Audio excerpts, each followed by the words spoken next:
here we go on a Wednesday. It's Mr. Irrelevant of Alex Strouf with you, from the Gruber Law Offices 1 Call That's All studio at the Avenue in downtown Milwaukee. I'm a little flustered off the top because Josh just told me he hated me because I drink cherry cola. That's not how it happened. I walked by, noticed you had a drink. You are a drink psycho. What do you mean? You drink at like a 15-year-old kid whose parents aren't home. Like, that's how you consume sodas. Like, you're sneaking them and pounding them while you're playing Halo in the basement. Well, that's not I drink one soda a day. I see you drinking sodas more than anyone I know. But that's because I usually get a soda around lunchtime, right? And then it carries. I usually don't finish. This one I'll probably finish by 2:00. But usually I'll open a Coke or something around noon, and I probably won't finish it until about 4:30. And you're the one who said, "Why do you hate me?" And I was just responding with, you're drinking a weird-looking Coke. Okay. It's red. It's got a tinge to it. Yeah, so the place I went to today, I think they actually, because there's like little pieces of cherries floating, so I think they actually put cherry juice in it and then just like added the cola. Huh. The Coke, if you will. So, anyway, I hate you too, by the way. Hunter Vaughn is with us back at the Everlight Solar Studio in downtown Madison as well. Oh, boy. What the hell are you wearing or not wearing? I told you I was going to do this. Sun's out, guns out today. I'm glad you listened to me. Josh, do you see him? I haven't seen him yet. I'm pulling it up now. I remember Hunter telling us about his tattoo and how he wouldn't be able to wear sleeves. He is wearing a vest without an undershirt currently. Yeah. So it's like a vest that's zippered up. Sun's out, guns out, baby. Just past the nipples. And, Hunter, it looks like you don't really have chest hair, so no chest hair flowing in the wind for you. I do. It's just a little bit. This luckily covers it up, so doesn't make me look as hairy as I am. There's a lot of questions to ask. First one on B. How has the office taken to your outfit? Luckily, it's kind of sparse today, so we've been good. No calls to HR that I know of yet. So that's good. I mean, I can show you guys the tattoo. Let's see it. I'm really proud of it. Let's see if I can angle myself. It's on here. the other arm. Yeah. So I don't know if this there we go. There you go. We see it. You're a little low now. Radio. I'm behind, so I can't react because I'm looking. Radio. It's like an old school radio with a couple of knobs. It's very colorful. Lots of greens, blues, reds, yellows. It's kind of dope, actually. Is that a rose next to it? Is that a flower? It is. It's a rose. He just threw that in, add some extra color to it. So I'm seeing it now. It's like an American traditional, much like the one I got of the Grateful Dead skull. Yeah. Yep. Yeah. Okay. Tattoo show. People forget. Color pops, bold lines. Yeah. It's gonna hold up a long time. Yeah. Yes. The question is the meaning your profession, or is it something? Or is it just you thought it was cool? Like, what's going on there? Profession, I've been doing this for over 10 years now, a little over 10 years, and I was like, really? At this point, yeah. I mean, I worked at a radio station before GKB. I had a life before I joined this company. So it's like, geez, I didn't know you've been here that long. No, I've been with GKB for this will be 6 years, but then, I had 4 years of radio before that, working up in Berlin, Wisconsin. So I was like, you know what? This is clearly a part of me now, so let's get a radio on my skin forever. Do you guys suffer from the same thing with people's lives really don't exist for you outside of the way in which you know them? Slow way down. What did you just say? So people only exist in the way that you know them. You don't. It's like the classic, your teacher in school having like a life or interest is something you could never fathom. Sure. So Hunter having another job in radio before this was impossible for me to fathom. Sure. Well, believe it or not, it's true. He has referenced it many times to me, so I guess I was super aware. Yeah, I have not heard that. I thought Hunter came from wherever. You could have told me he was out of college and said, "Hey, this is my first job." Who's older between the two of you? Probably JOSHY. I must be. How old are you? I'm 36. Oh, Jesus, you're getting old. Hunter, you're what, 32, 33? 33. 33. So. Okay. Hunter to me has been 30 since I've known him. So And you And you've knew known me him as for an how long? intern in Milwaukee. So Yeah. How old were you when you were an intern? that would have been, like 25 then. Because, So you were an older intern. yeah, well, like I've told this story before on the air. Graduated high school 2010, went to River Falls, had a .94 GPA, was told, High. Hell yeah. told I couldn't go back to any UW school for a year. So, Understandable. yep, took a year off, worked at a gas station, and then was like, you know what? Okay, hold on. I actually I have a follow-up question on the .94. Yeah. How? Feels. Lot of alcohol. Lot Okay. of alcohol. Yeah. Okay. Yeah, I mean that adds up. So, Yeah. But how do you calculate to a .94? Would that be like a D plus and a bunch of Fs? I mean, you could probably get like a C Yeah. in there and then a bunch of I was Fs. gonna say I got like .94 is what's wild drastically was bad. like I got like a B in my stats class, and like that was my best grade. And then like everything else, I was just like, I don't care, because it was was open book, open notes. So like that was like the easiest class I took. But yeah, and then in my year, hold on. oh jeez, Hold on, Hunter. We're gonna cut you off for a moment. Josh, you see what I'm seeing? Yeah, I'm looking at Tori Lowe, who is standing in the market hall outside of the studio windows for The Truth. I see a camera crew. Yep. I don't know the man's name standing in front of him, but I recognize him from when the news is on. After I watch sporting events, he's from Fox 6. Yes. And I see him usually doing some of their. Okay, you're missing the big thing here, pal. Well, What is Tori Lowe holding? Tori Lowe, for some reason, has what looks to be a wrestling belt. I don't know what it's for. It seems to have a picture of somebody on it. It is the 1017 The Truth logo with the Tori Lowe Show logo in the middle of it. It is a custom WWE Championship belt that he is holding while being followed by a camera crew. Yeah. I'm sorry, Hunter. That was that was Tori worth Lowe. stopping. For those of me. you that aren't aware. Yeah. Okay. Thank you. For those of you that aren't aware, Tori Lowe, one of the all-time good guys. Longtime advocate in the Milwaukee community, host of the Tori Lowe Show from 1 to 4 on our sister station, 1017 The Truth. Does a million amazing things, including the Tori Lowe Community Cleanup, which is coming up Saturday, April 12th. You can sign up for that. Visit 1017thetruth.com for more information on that. I'll be out there. I assume Joshy will probably be out there with us. Community cleanup? Yeah. You got it, brother. So we'll be out there too. So I would imagine he's probably promoting that event in a couple weeks. I would imagine it's something to do with Given that he's holding a championship belt. him being nominated for like show, and I mean Tori Lowe's winning all sorts of awards for like community advocacy and like help genuinely helping people and improving their lives. Yes. So I wouldn't be surprised if he got some award that we're unaware of and we'll hear There about he goes. shortly. Now he's walking into the studio. What is going on here? He is one of the all-time good guys, but he is also one of the all-time like cartoon characters. Yes. You never know what he's going to say next. He was on Kyle Bruston Norton, the show I produced yesterday. Made a Hawk Tua reference. Did I see that coming? Absolutely not. He likes to just walk up behind you, like when I'm sitting in the studio there, and just give me a hug. He's a hugger. Yeah, He's a hugger. which is not something I'm used to. Yeah. In at work, but when it comes to Tori Lowe, it's like, yeah, It's allowed. yeah, It's absolutely allowed. let that happen. All right, let's. Wow. Okay, we've been sidetracked here the first 10 minutes. Hunter, good tattoo. What an outfit choice by him. Anytime he pops on the screen, I'm going to be immediately distracted. Why did you not decide to go just cut off T-shirt? I thought this looked more I can't professional. look at him. Wait, the vest is more professional. Yeah.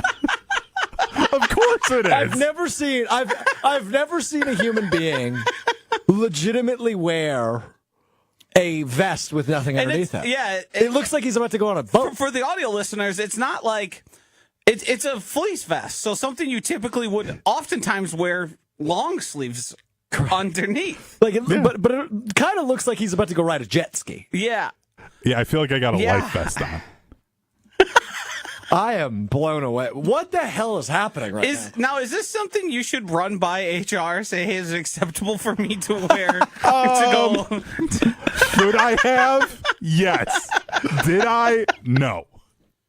All right. Yeah, it's fair. Glad we're on the same page. It's not as bad as Ben Brust, whose zipper broke on his pants. Ben Brust also famously does not wear underwear, and then was basically walking around. I believe he had one pin holding it shut for the entire day in the office. When was this? This was way back, Scales and Brust days, old office in Madison. Oh, on the Capitol Square. Okay. Yeah, and we tried to make a joke of it, and then we found out through HR, rightfully so, that Ben shouldn't be at work. He should have been sent home, and we were in risk of trouble. So I apologize in advance for everything that just occurred.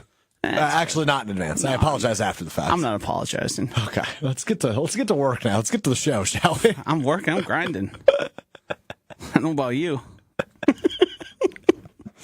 Over at ESPN.com, Benjamin Solak, Joshy's favorite writer. Yeah. Power ranks all 32 NFL teams, given their action in free agency or inaction. Not shockingly, the Packers check in at number 23 on the list, which is 10th to last, essentially. So they're in the bottom 10, essentially, in what they did/did not do in free agency. And for those of you that forgot, well, you didn't forget much. They re-signed kicker Brandon McManus. They brought in offensive guard Aaron Banks from the 49ers, and they signed cornerback Nate Hobbs from the Las Vegas Raiders. Hobbs viewed as, you just watching TikToks over there? I opened my phone and that was what was up. Thanks for being prepared. Just started. So you opened your phone right when I start talking? Yeah. Thanks for being engaged, Joshy. That's fantastic. Really, well, really. You're going to mumble on here for 30 seconds, and then you'll give a take. So I'll be talking about 6 from now. So I'm going to catch up on some things while listening. I'm so glad we made the executive decision a few weeks ago to invite Joshy into the studio where he can throw off my vibe and impede on me trying to entertain our great fans who are watching us on YouTube, listening on Apple Podcasts, listening on Spotify. Ridiculous the disrespect I get on a show that I created. Ridiculous. So Nate Hobbs, more of a depth corner for the Packers. The issue is the face Joshy just gave me if you're watching on the video stream. They don't have a lot of depth right now. But Nate Hobbs, probably not their first option at cornerback. That's going to end up being Keyshawn Nixon and Carrington Valentine, their top 2 corners. And Hobbs probably falls in third on that list, depending on what they end up doing in the draft. But he was paid a significant amount to come in and be a depth corner for the Packers. Aaron Banks will end up being likely your starting left guard for the Packers. Elton Jenkins likely will slide over to center and be your starting center there. And then Rasheed Walker in last year's first-round pick, Jordan Morgan, will fight out that left tackle spot is likely how we see this end up playing out when training camp comes in late July.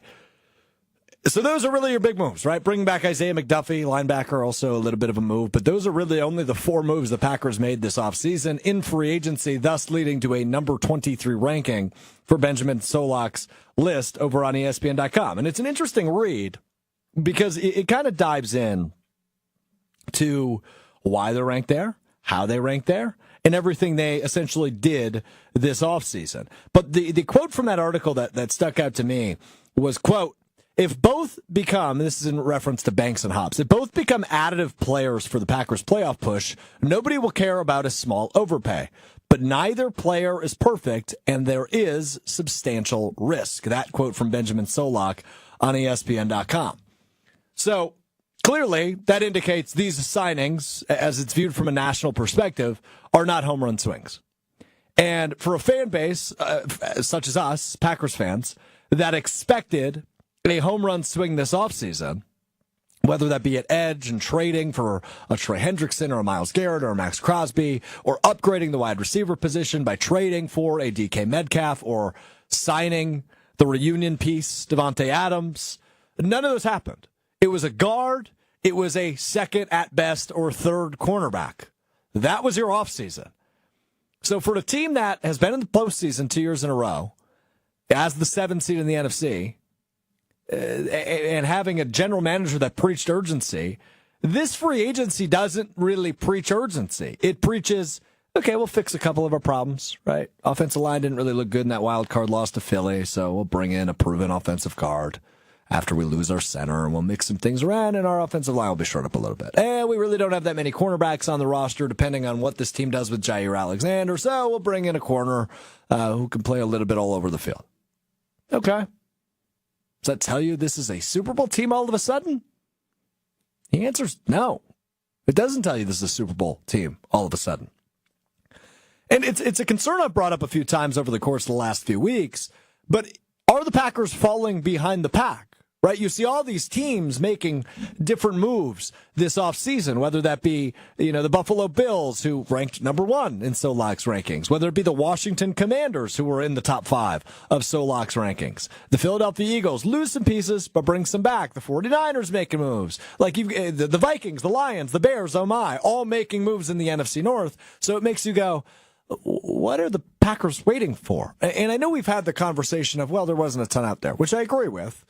But this isn't a team who's drastically improved from that playoff loss in January. This is a team who's pretty much the same. And unless you have several pieces, I say again, several pieces, take a big jump in 2025, this isn't a team that's set to compete for a championship. It's a team that can maybe win a playoff game, maybe race for the NFC North against Detroit and Minnesota, and maybe even Chicago. As it stands right now, it looks like A, the NFC North going to be incredibly competitive. B, the NFC at large going to be incredibly competitive. And C, the Packers need big jumps from a lot of players, including the quarterback Jordan Love, including the receiver room, which has not changed one bit. The only change from last year to this year is Christian Watson isn't going to be ready week 1 or week 2 or week 3 or week 4 or week 5 or week 6. You got the same crew.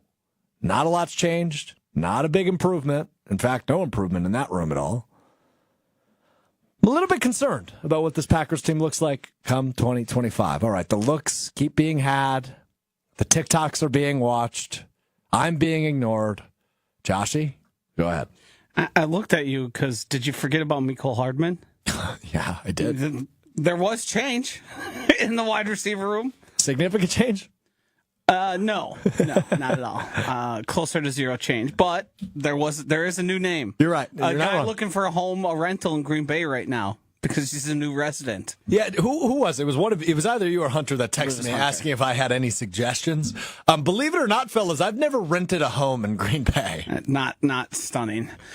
I haven't lived there since I was 18. So I think ranking or valuing what happens in free agency before anyone plays a snap, it lacks as much value as does grading first rounds or the draft after they happen. It means nothing to me. Zach Bond was probably the second most impactful free agent signing last season, and nobody would have even mentioned his name as a reason why it was a good thing. If you go back and look at the history of good free agent classes, more often than not, you're going to see a lot of bad teams, and you're going to see a lot of teams that get ranked highly for something that ends up blowing up in their face and not going the way they wanted it to. Short of Devontae Adams, the Green Bay Packers did what they needed to field the team and to improve it the way they do. I can't say I know better than Brian Gutekunst and how to build a team and what to pay the players he's planning to. You can look at the contracts, you can call them overpay, whatever it is. It doesn't matter to me. None of that stuff is significant at all. And I think we're searching for outside influence and impacts when the biggest one that's going to make the biggest difference in 2025 is the one under playing quarterback that you signed to a big extension. Short of that, I don't know how much any of those names that got mentioned as additives or improvements would make a difference for the Green Bay Packers. They've got a wide receiver room that you'd certainly hope to see more out of. They've got an edge rushing class and room that also didn't prove to be that good. I think if we're looking at it, the Packers viewed those two positions as this will not be cost effective and improve our team to where we want to go. So we are going to address them via the NFL draft. I don't know how much of a difference it would mean to me if they signed two more guys that maybe had names. Like, what what would an Amari Cooper, a Stephon Diggs, or any of those guys make you feel? Would it just make you feel better because you recognize their name? I don't know what. I think you set yourself up, and I'm using you as in general because this is the common place here. Yeah.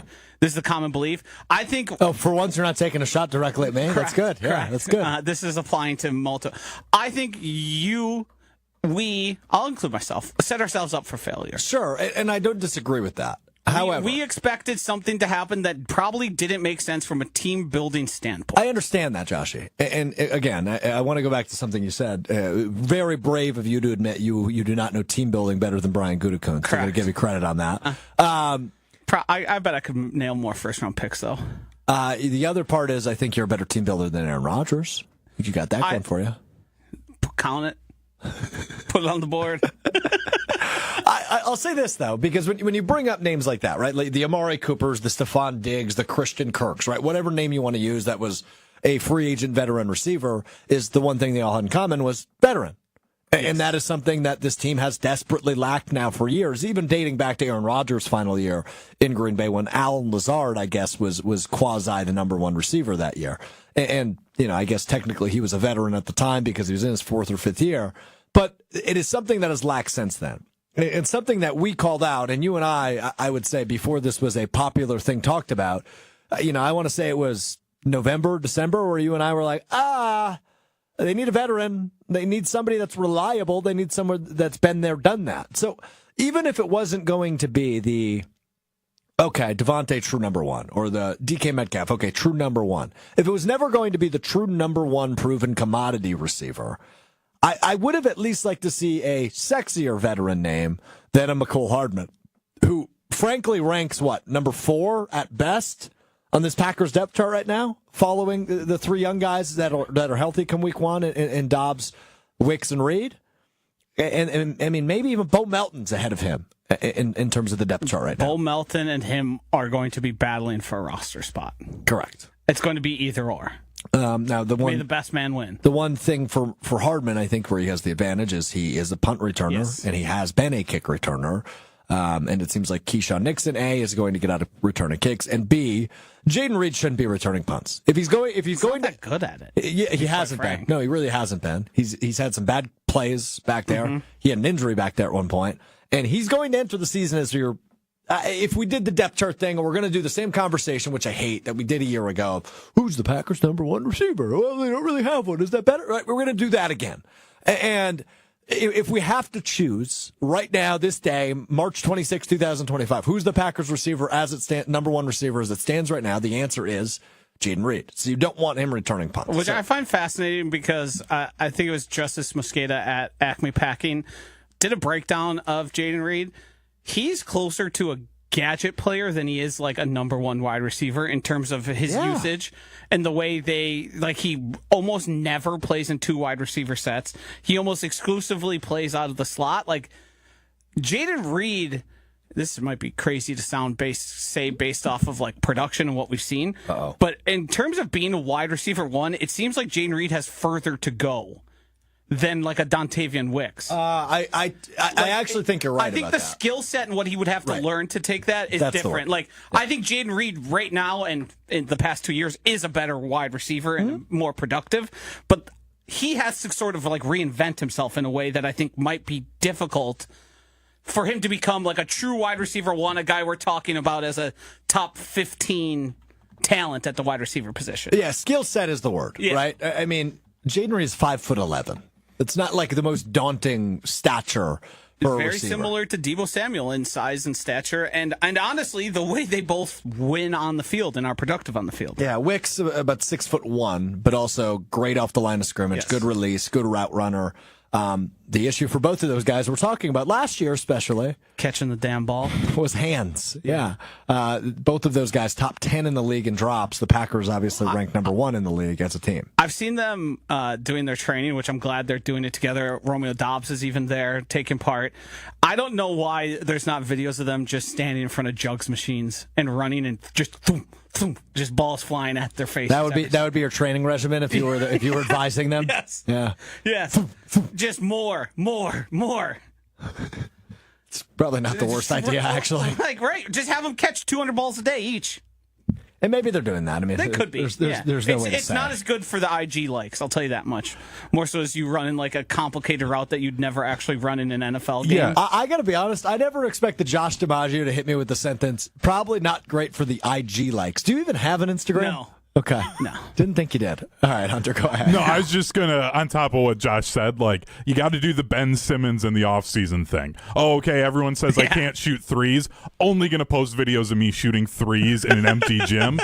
Those guys just need to constantly be posting videos of them catching balls from the jugs machine all summer long.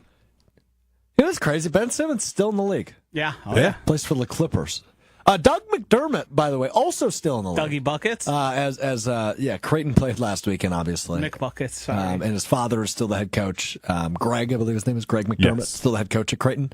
Didn't realize Doug was still in the league, so good for him. I mean, he's got Good for the size and he Kings. can shoot. Sure can. That works. That works in the NBA. That'll keep you employed. That translates, no doubt about that. That translates. Hey, interesting comment here to go back to our earlier conversation from Jonathan on the ESPN Milwaukee YouTube chat. Free agency isn't just who they added, but also who they didn't lose. And you're right? That's why I mentioned the McManus re-signing. That's why I mentioned the McDuffie re-signing. And by the way, I've always been high on Isaiah McDuffie. I like him. He's the only remaining player Drafted player from 2021. From the 2021 draft class. On the Packers, which is crazy, as a 7th-round pick in that draft. And Jordan Love, the only one left now from 2020, obviously the first-round pick in that draft. So Goody at least acknowledges, okay, if you're not really worth my time, you can go ahead and go elsewhere, and that's what he's done with each of those draft classes. Unless you're a kicker. Finally moved on from Anders, but that took a while too. But to Jonathan's point also, is this is still the youngest team in the league. Yeah. So when I make a comment like, what is necessary for this team to get to that next level rather than be left behind is a significant jump for multiple players. The good news, I'll be positive here. The good news for the Packers is they are still young. They are still evolving. They are still getting better. They still have plenty to learn, which is why I think a veteran presence specifically in the receiver room would have been a beneficial add, no matter if it was a top level guy or not. And McCole Hardman, I guess, by definition, is technically a veteran player. She's not a high-level one. I'm not saying it's impossible for some guys to take jumps, right? It's not impossible for us to see the next evolution of Jordan Love. It's not impossible for us to see the next evolution of Tucker Kraft and Jaden Reed and Dontavian Wicks. It's not impossible for us to see what that next level is for a guy like Edgerrin Cooper or some of those rookie defensive backs from last year, and Bullard and Williams and even Oladapo, who we didn't see a ton of last year. All in all, can some of these guys make jumps? Absolutely. Are they championship level jumps? That I have a hard time believing. But sure, can some of these young guys, being the youngest team in the league still, make improvements in the offseason and that translate to the field of play next year? Sure. But does that equal Super Bowl talent? That's the part I struggle with. Like when we harp on the veteran thing, I haven't watched the Packers and thought they needed like more veteran leadership. The veteran thing is more along the lines of proven commodity. Yeah. You know what you're getting, sure, type of deal. I think the Packers have made hay on getting guys who probably haven't shown it fully, and then they are underpaid for actually how good they are when they are used. Like, I wouldn't be surprised if Nate Hobbs is healthy that Keyshawn is the CB1 in name, but the more talented one and the more productive one is the other one on the other side of the field. I wouldn't be shocked by that because I don't think we've seen fully what Nate Hobbs could develop into, especially with the DB coach who's now the defensive coordinator. It seems like there's a potential that every corner or defensive back as a whole that comes into Jeff Hafley's defense is just going to be better than maybe everyone thought they were. Because Evan Williams instantly made an impact. Javon Bullard instantly made an impact. Xavier McKinney was a Defensive Player of the Year candidate. I think the veteran thing is more so the Packers obviously lacked a consistent, reliable target at wide receiver. And the best way to improve that is not through the draft, where you could get a guy who's going to have his ups and downs.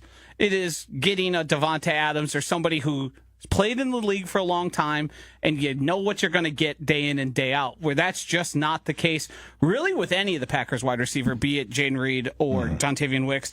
Add in Christian Watson and Romeo Doubs to that. Those are two guys that you would hope would be more reliable, and they've been anything but at this point. And it's not just injury related.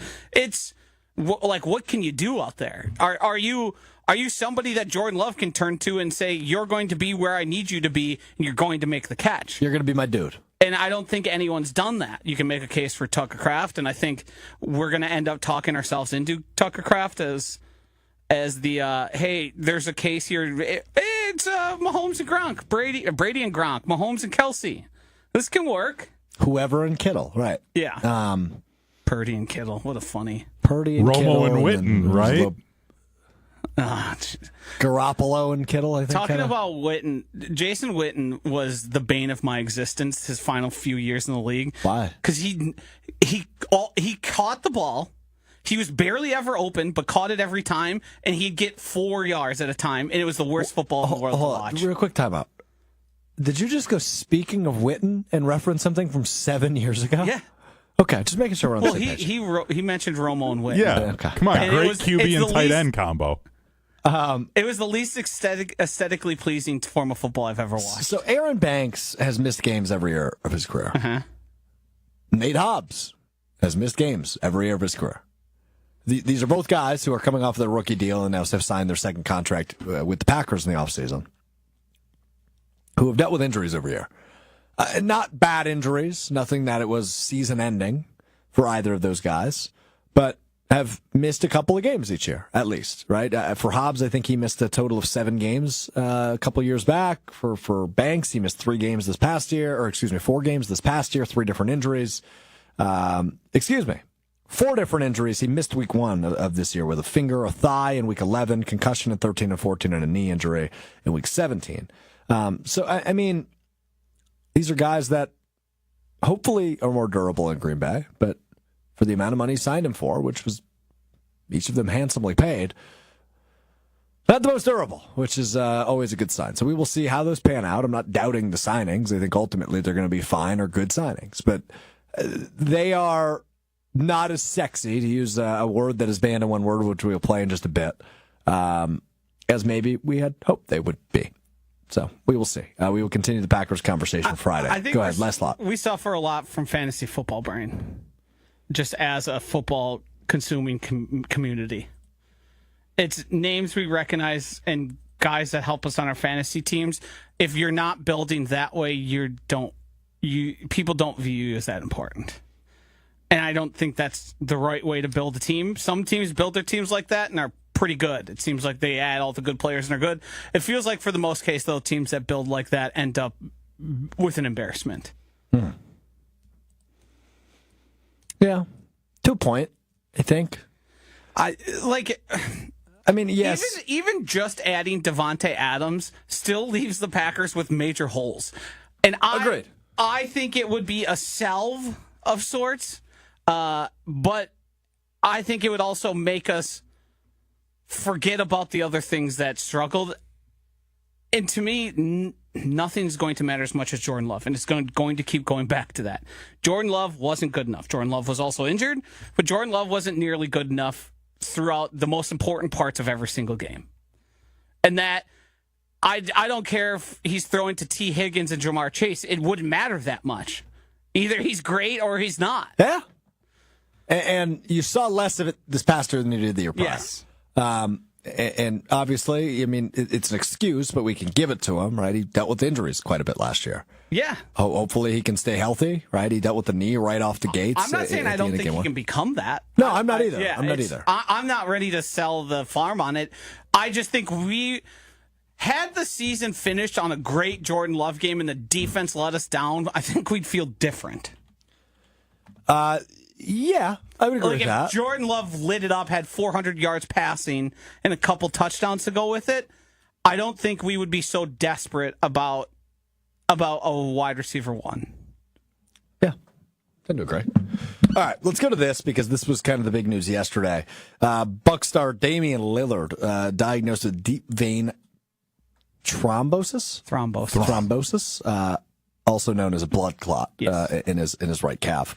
He will be sidelined indefinitely, which is he's missed the last couple of games. Doc Rivers and Eric Name of The Athletic, our buddy Eric Name, had kind of a weird back and forth 2 nights ago, which was Doc essentially non-committal about what the injury was, but that he wasn't getting better, but that, he'll have more news eventually, but doesn't really know what's going on. This is the news that I assume Doc knew and did not want to be the one to report, that it is a blood clot for Damian Lillard. So the first thought I think for everybody is, damn, like that sucks. Hope Damian Lillard can recover. He'll be all right, because that is no joke, right? I mean, when you think of the word blood clot and NBA players, you think of Chris Bosh, that ultimately ended his career with some issues in his lungs. You think about Victor Wembanyama, who had blood clots in his shoulder, and it has ended his season. So obviously for Dame, from a health perspective, you just hope the guy's all right, because he's a great player, he's a great guy, he's a great part of the National Basketball Association. Now the second part obviously goes to the game, right? To the Bucks. And without Dame, I hate to break it to you, but I don't think this is breaking news. You're not winning a title without your starting point guard and your second best player. So all of that stinks. This from Chris Haynes on Twitter, who did a great job, obviously has covered Damian Lillard forever, was part of our Bucks Plus coverage of the Damian Lillard story, the Damian Lillard documentary, which you can find wherever you get your podcasts. Damian Lillard saying this to Chris Haynes, quote, "It's unfortunate that something outside of my control would come up. Along with the Bucks medical staff, our priorities are to protect my health and safety. As much as I love basketball, I need to be there for my kids and my family. I'm grateful the Bucks acted quickly on this. They've been supportive and proactive throughout this process. I look forward to moving past this and continuing my career," end quote, from Damian Lillard. There's no timeline. That's the tough part about this. The playoffs are 3 weeks away in the NBA. The Bucks currently going through a little bit of a skid, and likely will continue tonight as they head to Denver and take on the Nuggets with Damian Lillard out. Giannis also will miss tonight's game against the Nuggets. The Bucks, I believe, have lost 4 of their last 6. They are tied for 5th place in the Eastern Conference, and a loss tonight would put them back into 6th place, which means you are getting very, very close to the play-in, which would certainly not be ideal for a team that just 2 weeks ago had a couple-game lead in 4th place of the Eastern Conference. There's nothing really to say here other than, holy crap, hope this gets fixed fast, because the playoffs are rapidly approaching for Milwaukee, and this is a team that needs Giannis and Dame on the floor if they want to compete with the Cavs, and if they want to compete with the Knicks, and if they want to compete with the Celtics. You need both those guys available. And I know it's cliche, I know it's repetitive, I know I say this a lot when it comes specifically to the NBA players, or playoffs rather, but you need 3 things. You need to be good, you need to be lucky, you need to be healthy. The Bucks have not been 2 of those 3 things each of the last 3 years, coming off of their title run in 2021. They've dealt with Chris Middleton injuries, who's now obviously a Wizard. They've dealt with Giannis injuries 2 of the last couple of years. Last playoffs, they didn't have they didn't have Dame for a portion of that Pacers series. They didn't have Giannis for a portion of that Pacers series. There was games where it was literally just Chris Middleton, and as much of a cape as he tried to put on and play superhero, it just wasn't enough against the Pacers team. Without Dame, you're not making it past the first round, I don't think. And if you do, the road ends there in the second round. So hope he gets better. Hope it's all right. Hope it is handled. I'm glad it was caught when it is, because obviously that is a really scary situation as I run through some of the other names that have dealt with similar situations. But Damian Lillard is a great, and he is obviously a part of the heartbeat of this Milwaukee Bucks team, who has had a really up and down couple of years since his arrival. But without him, there was not a playoff run for the Milwaukee Bucks, and that is obviously the game part of this, which stinks for Bucks fans, Joshy. Yeah, I mean, your heart breaks for Dame. That is something serious. It is literally life or death.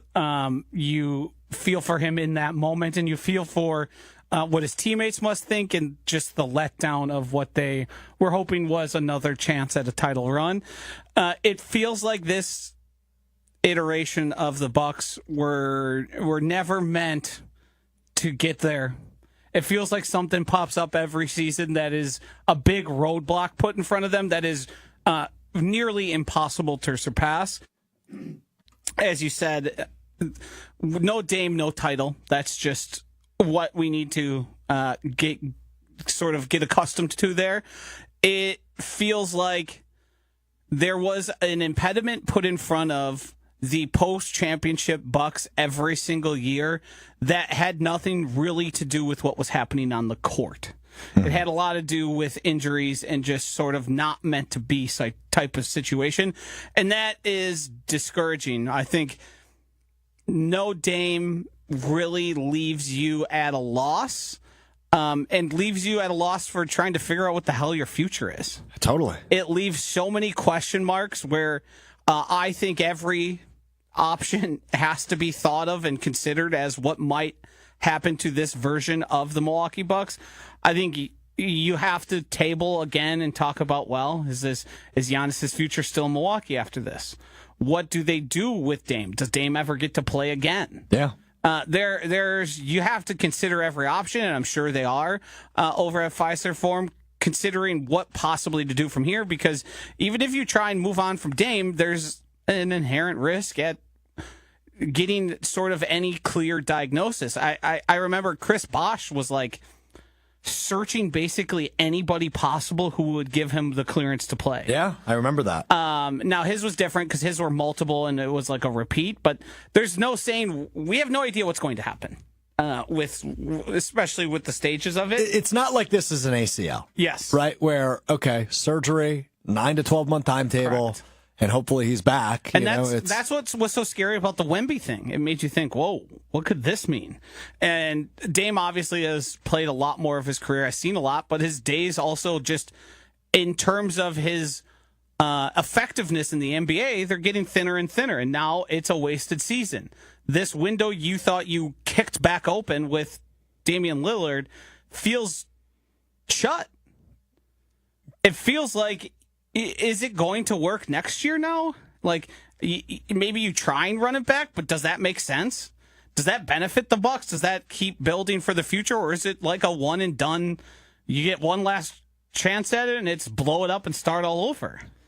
It's certainly an option on the table, but that's the tough part about the indefinite timetable, right? Is this 3 weeks?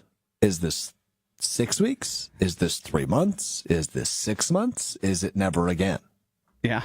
And that's what we will, continue to monitor, but I imagine we won't have many answers. He's on blood thinning medication, which has stabilized the clot, according to the team. He went through a series of meetings with specialists over the past several days, according to ESPN Shams Charania.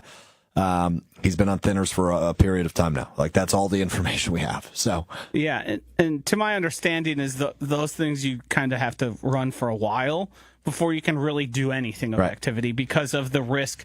If you were to get a cut, it would not stop bleeding, that type of stuff. So it is a very serious thing, and even if he were to be on the short end of the timeline for something like this, it still sort of totally rules out playoffs because you have to regain conditioning, you have to get back into the swing of things. Like it's not one of those things where you could you can't keep working out with one of these. No. You can't stay in basketball shape. So it really, really puts you in a point where you are looking at what's next season.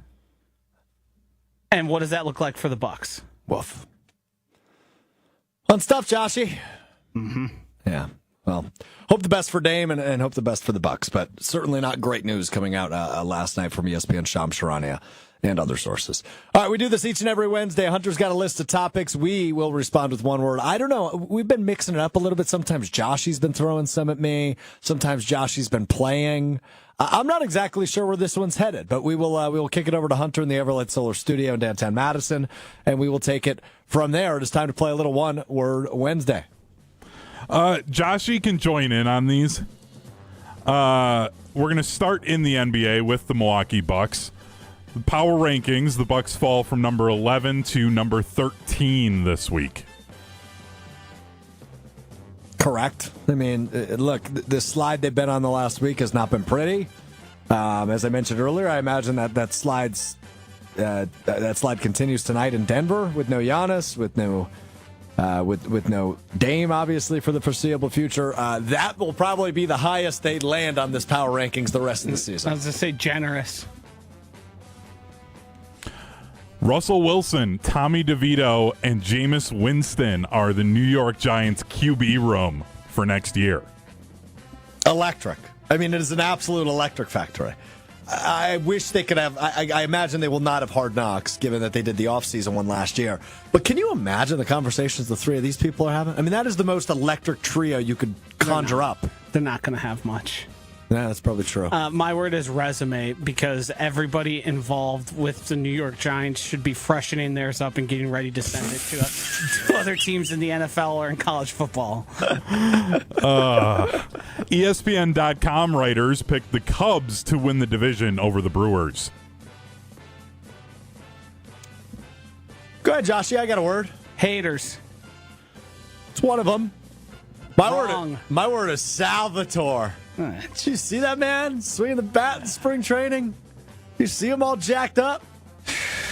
Here come the Brewers, baby. Watch out. Haters is a good word. We might need to ban Salvatore because if the first thing that comes to mind about the Brewers is Salvatore Frelick. Outfield.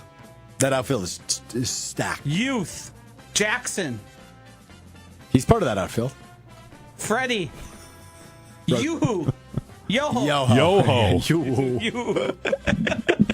You. I've got one word quick here. Okay. I want to throw it at. I used the word, and Ron and the Keat DM'd me this. One word, salve. Do you know what that word means? Can you spell it? S-A-L-V-E. I used the word when I was talking, and I thought you were going to stop me and say, what? When did you say it? When I described something as being a salve to their problems. I believe Devontae Adams would be a salve. Okay, like stopgap, like quick fix, Band-Aid? It is described as an ointment used to promote healing of the skin or as protection. Soothe would also work in that I one. could use a salve. I got dry skin right now. Brother, I got eczema. I do too. Same. Eczema. All three of us. We should rebrand the show. Do we all three have asthma? Yeah. I also have asthma, yes. Hey, look at that. Healthy show. The ESPN.com writers. I don't think eczema and asthma are connected. No, they are. Like from a genetics thing. Yes. Okay. Are eczema and asthma linked? Yes, eczema and asthma are often linked and can occur together. Often referred to as the atopic march, where eczema in childhood can increase the risk of developing asthma and other allergies in life. I'd like one word from you now. On that? Sorry. The ESPN.com writers also don't have the Brewers making the postseason. They have the Diamondbacks, Phillies, and Mets as the wild card teams. Oh, we've got the same word, I bet.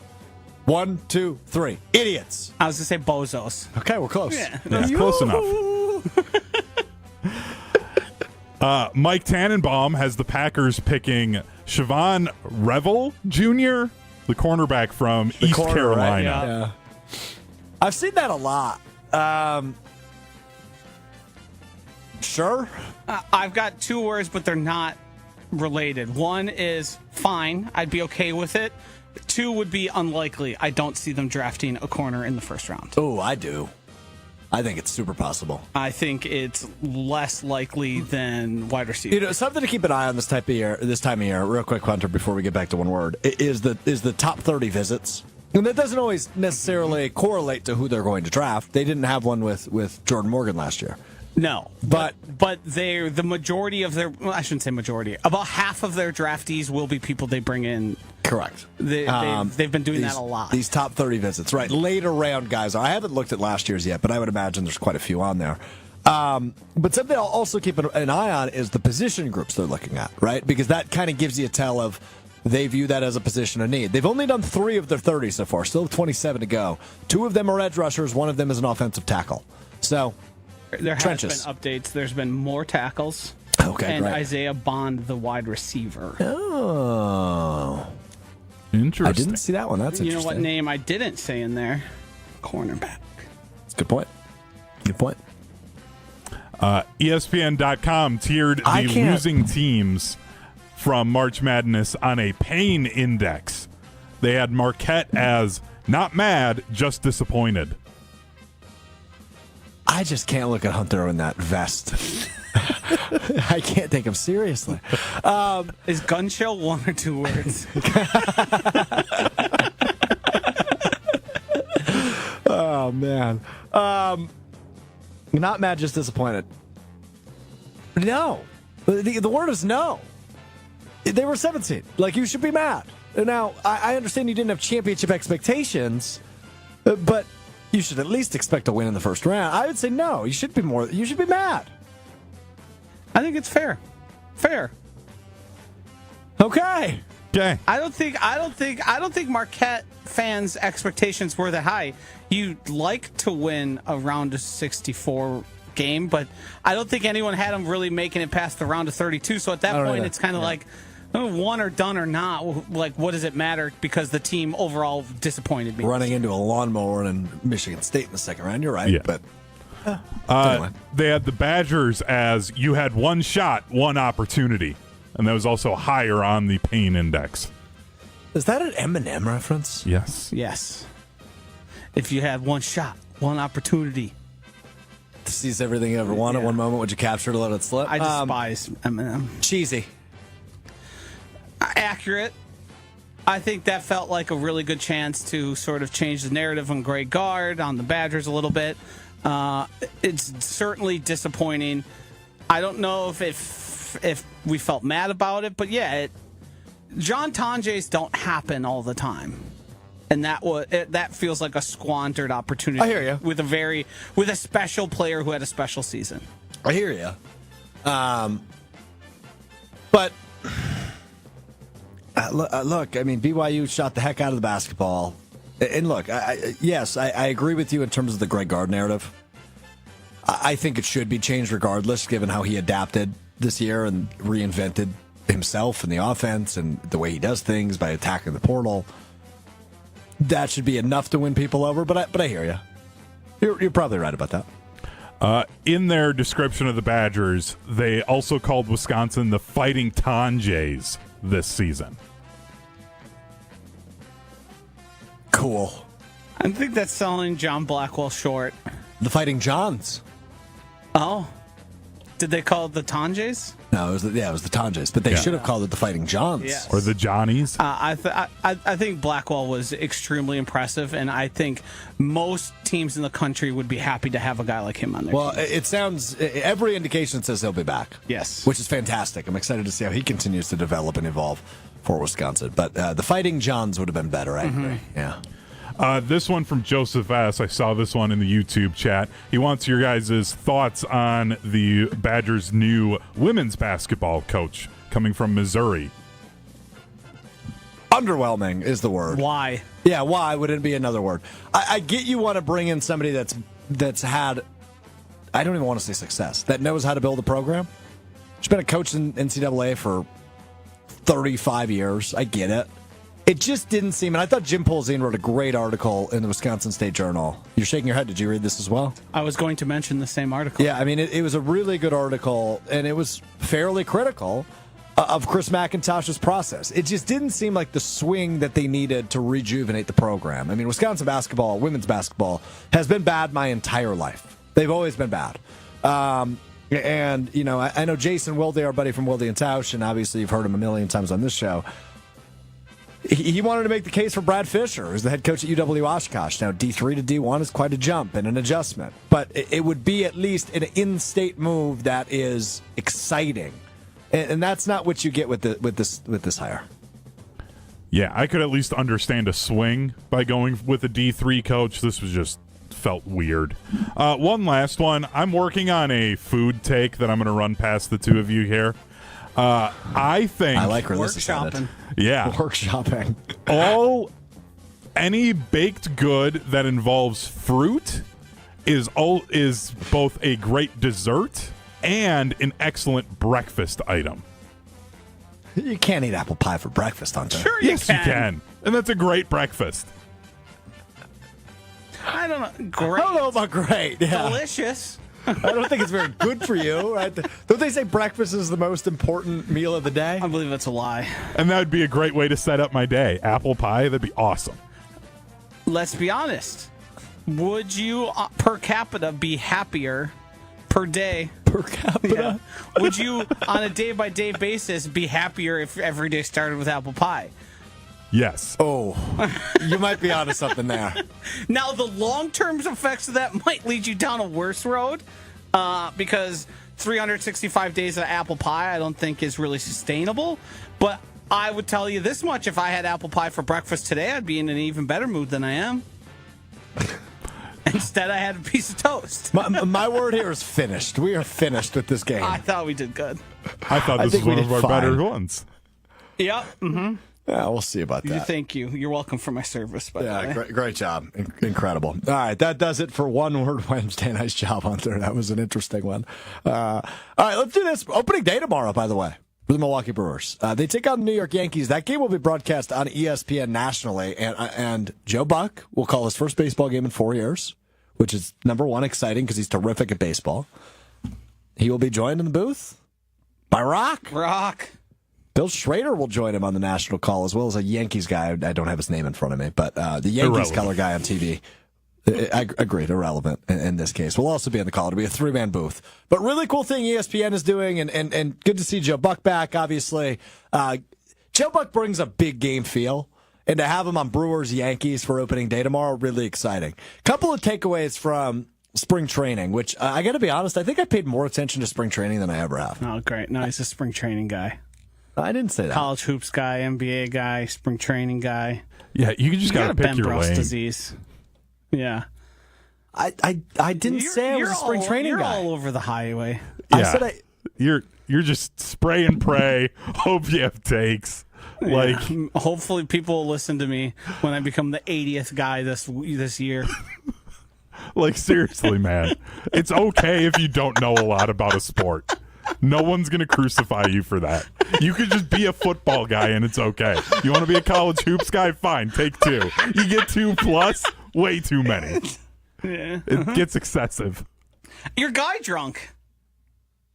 It's exactly what it is. I never said I was a spring training guy. Yeah, you're going to try and sell it. I chopped you off at the knees before you could get there.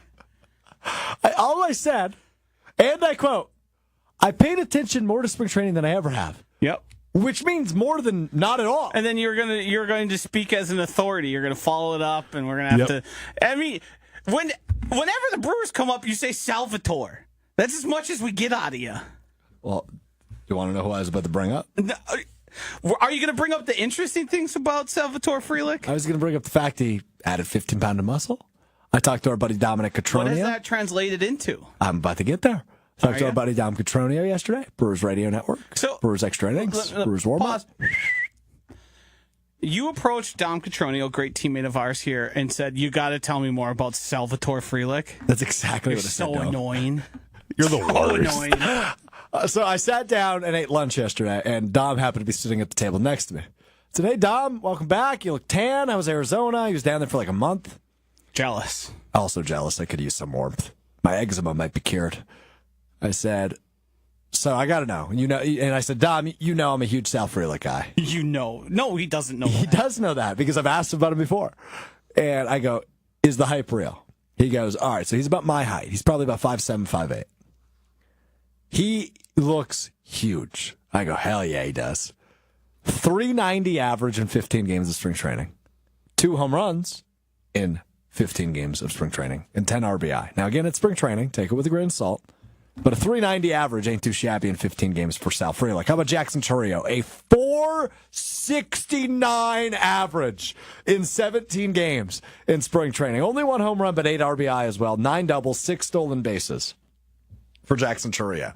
I bring this up because there is so much natural excitement for this Brewers team because they're young, undaunted, obviously one of their catchphrases from a year ago with the NL Manager of the Year, Pat Murphy, in his first year.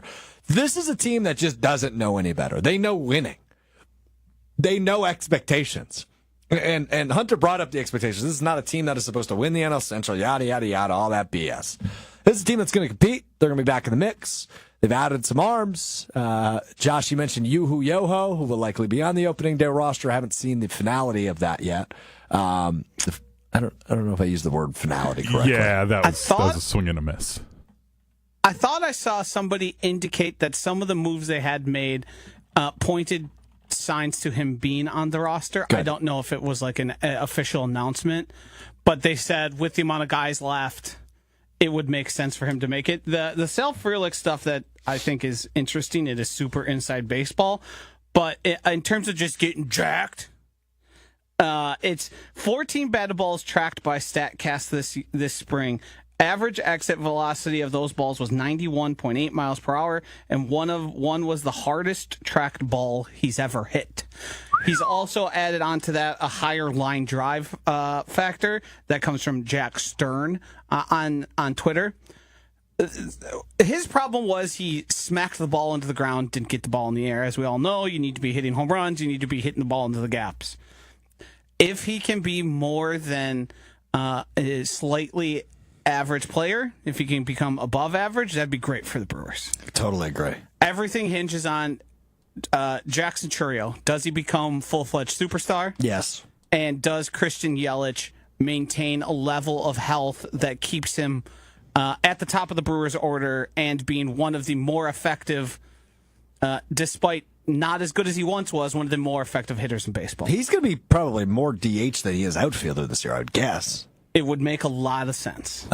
Which is fine, right? Like, you need his bat more so than you need his outfielding Yes, at this and point. we need to do everything to keep him healthy. And we know how good Chourio is and young, right? We know how good Sal Frelick is in the outfield. Obviously, Garrett Mitchell going to be healthy at the start of this year. So you've got options out there, which is really exciting. Blake Perkins potentially as well, depending on how this roster shakes out. So I'm feeling a Garrett Mitchell breakout year. I like that take. I think that's a good take. That would be awesome. By the way, we will not have a live show Monday. I won't be here on Monday. Speaking of Brewers, I won't either. I'll be housing Bruce. Neither will I. I will as well. All three of us will be at opening day. We will all be at AmFam. Should we try and get together at some point and do a quick reaction video of the game as it's happening? That might not be our best idea. What do you mean? I don't know if I will be in a space to have a microphone. What if we, instead of talking on a microphone, we all just do a beer bong together? You learn Classy. something new every day. We learned something new today. And it's time now for What We Learned on Mr. Irrelevant. We will stay in the world of baseball, but we will go to the Mets.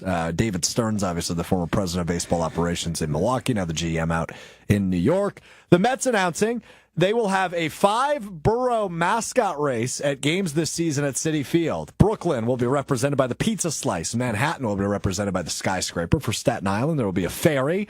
For the Bronx, because of the zoo, there will be a giraffe. And for Queens, there will be the literal subway. And if you're watching on the video stream, you can see the video from SNY in New York showing all of these mascots. Joshy tweeted about this yesterday. I'm just going to let him tell you what his tweet said. David Stearns is a scoundrel and a thief.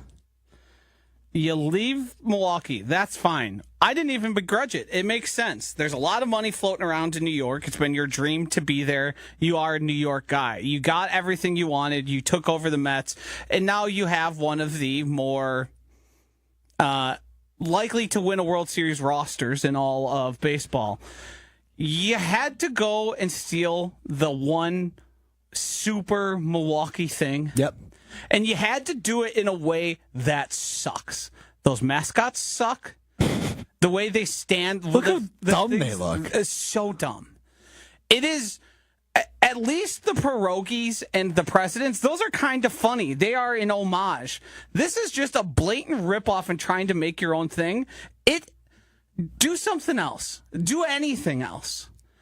Like, what are they going to put up a get up, get out of here, gone in their outfield soon? Like, what is this? So it's corny. It's boring.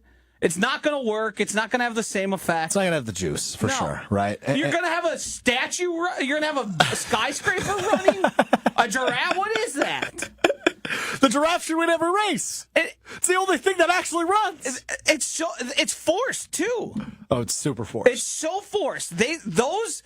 things representing each borough, like the sub, like it sort of makes sense, but you still have to think about it. I just want to provide a little bit of context because the Brewers were the first to do anything like this. Yes. This was introduced in the early 1990s. Obviously, the five sausages, right? Brat, Polish, Italian, chorizo, and hot dog. Was obviously. it originally 4, then they added the chorizo chorizo later? was added like mid 2000s. I was going to say, I remember the chorizo coming on the map. Now, in the early 2000s, the Pittsburgh Pirates introduced the Great Pierogi Race. Pierogies, obviously, a Ohio, Pennsylvania staple, right? Pierogies are big out there, so Pittsburgh has Poles. that. Huh? The Poles. It's a Polish. Is that Polish people? Yes. It's Yes. a Polish. Why don't we have food that? item. Isn't there a lot of Polish people in Wisconsin? There Yes. are not as many as there are Germans, though. Got it. By the way, let's go pierogi's to- delicious. I never had one. Love a pierogi. Never had one. We'll have You to do would that love 'em. someday. You guys, thanks, I Hunter. best pierogies I ever had was after about 18 beers in New York City at Veselka. I believe it is a 24-hour diner that is just known for their pierogies. I always forget about Joshy's New York tenure.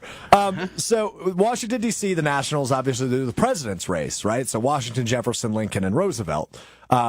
A William Howard Taft mascot raced for 4 years. Herbert Hoover was around for a couple of years. Taft, Coolidge, and Hoover have retired to Florida and sometimes will show up. The Rays do a drink race because they're at Tropicana Field, which is PepsiCo, so Pepsi, Pepsi Max, Aquafina, Sierra Mist. The Guardians and the Royals do hot dog races. So it's not like this is it's kind of a common thing now in Major League Baseball. The Houston Astros for a while did the Taco Bell sauce race between fire and mild, Yes, yes. and hot.